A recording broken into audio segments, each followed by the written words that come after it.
पिता और पुत्र पवित्र आत्मा के नाम पर आमीन।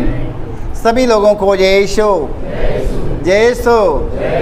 आइए मेरे भाई मेरे बहनों, हम सब आज प्रभु के वचन की सुनेंगे और सुनकर हम उसका पालन करेंगे। हालेलुया। जब उसका हम पालन करेंगे तो हमें किधर जाना होगा? जीवन की ओर। हालेलुया। हमें जीवन की ओर आगे बढ़ना है ना, तो आइए हम प्रभु के वचन का पालन करेंगे। Hallelujah, hallelujah. दावत के घर जाने की अपेक्षा शोक के घर में प्रवेश करना अच्छा है। Hallelujah, hallelujah. उपदेशक ग्रंथ में हम पढ़ते हैं, उपदेशक ग्रंथ अध्याय 7 के 2 में। हालेलुया। उपदेशक ग्रंथ अध्याय 7 के 2 में हम पढ़ेंगे। हालेलुया।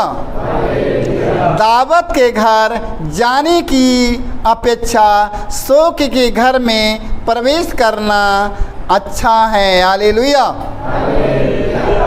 वचन में बताता है कि आज हमें दावत के घर में जाना है।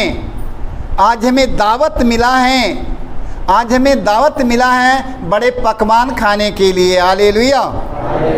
क्या करने के लिए? आज पकवान खाने के लिए दावत के घर में बहुत भोजन, अच्छा अच्छा व्यंजन बना हुआ है। आज हम लोग चलेंगे उधर खाने के लिए, निमंत्रण आया है उधर जाने के लिए। और हमारे एक तरफ में वहाँ पर किसी के देहांत हो गया है, किसी की देहांत हो गया है। तो बताओ, हमें पकवान के घर में जाना है कि हमें शोक के घर में जाना है? शोक के घर में जाना, पकवान नहीं खाना है, हमें शोक के घर में जाना है। हालेलुया। दावत के घर जाने की अपेक्षा शोक के घर में प्रवेश करना अच्छा है। हालेलुया। क्योंकि मृत्यु हर मनुष्यों की गति है। हालेलुया। क्योंकि मृत्यु हर मनुष्यों की गति है। हालेलुया। जीवितों को उस पर ध्यान देना चाहिए। हालेलुया। जो लोग जीवित हैं उन लोगों को ध्यान देना चाहिए कि हमें शोक के घर में जाना है कि हमें दावत के घर में जाना है। Hallelujah, hallelujah. इस बात पर ख्याल करिएगा, हमें शोक के घर में जाना है, हमें दावत के घर में जाना है। अभी भूलना मत, ये बातों को याद कर लेना। हालेलुया। क्योंकि मृत्यु हर मनुष्य की गति है। हालेलुया। क्योंकि जितने हम प्राणी यहाँ पर हैं, हम सबों को मरना ही है। हालेलुया। ये शरीर को छोड़ना है। हालेलुया। हाँ, वचन में लिखा है कि उस पर ध्यान देना चाहिए। हालेलुया। जो लोग जीवित हैं, जीवितों को उस पर ध्यान देना चाहिए। हालेलुया। हमें दावत के घर जाने की अपेक्षा हमें शोक के घर में प्रवेश करना हमें अच्छा है। हालेलुया। तो आज से दावत में टूटने की जरूरत नहीं है। हालेलुया। हम प्रज्ञा ग्रंथ में हम पढ़ते हैं अध्याय 3 के 1 में। हालेलुया। धर्मियों की आत्माएं ईश्वर के हाथ में है। हालेलुया। धर्मियों की आत्माएं ईश्वर के हाथ में है। हालेलुया। हे मेरे भाई मेरे बहनों, धर्मियों की आत्मा ईश्वर के हाथ में है। Hallelujah, hallelujah. उन्हें कभी कोई कष्ट नहीं होगा। हालेलुया।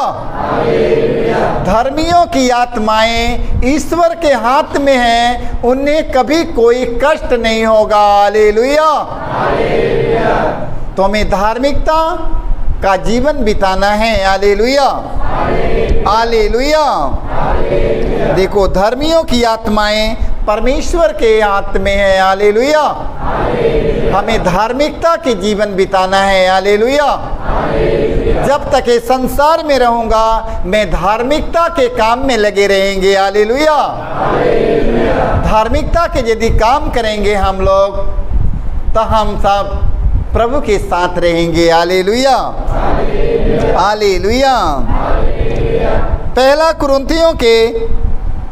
कुरिन्थियों में हम पढ़ेंगे 15-20 में, मसीह सचमुच मृतकों में से जी उठे। हालेलुया, मसीह सचमुच मृतकों में से जी उठे। हालेलुया। जो लोग मृत्यु में सो गए हैं, उनमें वह सबसे पहले जी उठे। Hallelujah, hallelujah, hallelujah. क्योंकि मृत्यु मनुष्य द्वारा आई थी। हालेलुया, इसलिए मनुष्य द्वारा ही मृतकों का पुनरुत्थान हुआ है। Hallelujah, hallelujah. मृत्यु एक लोगों के द्वारा आई है, एक मनुष्य के द्वारा इस संसार में मृत्यु आई है, और यही संसार में एक ही व्यक्ति के द्वारा और क्या हो गया, पुनरुत्थान हुआ। हालेलुया। एक व्यक्ति के द्वारा मृत्यु आया और एक ही व्यक्ति के द्वारा और मृत्यु का पुनरुत्थान हुआ। Hallelujah, hallelujah. देखो, आदम और हेवा के द्वारा इस संसार में पाप आया है। हालेलुया। और ईसा मसीह के द्वारा मृतकों का पुनरुत्थान हुआ है। हालेलुया। यदि हम प्रभु यीशु के साथ रहेंगे तो हम भी मरने के बाद पुनर्जीवित हो जाएंगे। हालेलुया। जी जाएंगे कि नहीं? जब प्रभु यीशु मसीह मरकर जी उठे तो हम सबों को भी मरकर जी उठना है। हालेलुया। लोग कहते हैं कि कैसे मरकर जी उठेंगे। लोग कहते हैं मर गया तो जी कैसे जाएगा। गेहूं का दाना मिट्टी में गाड़ जाता है। गेहूं का दाना जब तक मर नहीं जाता है तब तक वह अंकुर नहीं देता है। हालेलुया। अगर गेहूं का दाना हमें मिट्टी में छिड़ देना है तो मर तो जाता है, सड़ जाता है, सड़ने के बाद अंकुर फूट जाता है। हालेलुया। गेहूं का दाना जब तक मर नहीं जाता है तब तक वो अकेला ही रह जाता है। हालेलुया। गेहूं का दाना मरने के बाद, सड़ने के बाद अंकुर देता है, उसमें डालियां बढ़ता है और उसमें फल लगता है। कितना फल लग जाता है? 100 गुना, 60 गुना, 80 गुना, 50 गुना एक गेहूं के दाना में इतना पैदा हो जाता है। हालेलुया। तो वचन में लिखा हमें है कि मृतकों का पुनरुत्थान हुआ है। हालेलुया। हम प्रभु यीशु के साथ मरेंगे, हम प्रभु यीशु के साथ जी उठेंगे। Hallelujah, hallelujah. दूसरा तिमोथी पढ़ेंगे हम 2:8 में पढ़ेंगे। संत पौलुस हमें बताते हैं, दाऊद के वंश में उत्पन्न मृतकों में से पुनर्जीवित ईसा मसीह को बार बार याद रखो। Hallelujah, hallelujah. दाऊद के वंश में उत्पन्न मृतकों में से पुनर्जीवित ईसा मसीह को बारंबार याद रखो। हालेलुया, बारंबार याद रखो। यह मेरे सुसमाचार का विषय है। हालेलुया। दाऊद के पुत्र ईसा मसीह को बार बार याद रखो। हालेलुया। यही हमारे सुसमाचार का विषय है। हालेलुया। सारे लोग गले में पहनते हैं, एपर लिखवाते हैं, हाथ में लिखवाते हैं, कपड़े में लिखवाते हैं प्रभु यीशु मसीह का क्रूस। Hallelujah, hallelujah. प्रभु यीशु को हमें सारा दिन याद में रहना है। Hallelujah, hallelujah, hallelujah. बार बार याद रखो, यह मेरे सुसमाचार का विषय है। हालेलुया। भूलना नहीं है, बार बार याद रखना है। पहला कुरिन्थियों के सुसमाचार 5:13 में हम पढ़ते हैं, यदि मृतकों का पुनरुत्थान नहीं होता तो मसीह भी नहीं जी उठे। Hallelujah, hallelujah. यदि मृतकों का पुनरुत्थान नहीं होता तो मसीह भी नहीं जी उठे। Hallelujah, hallelujah.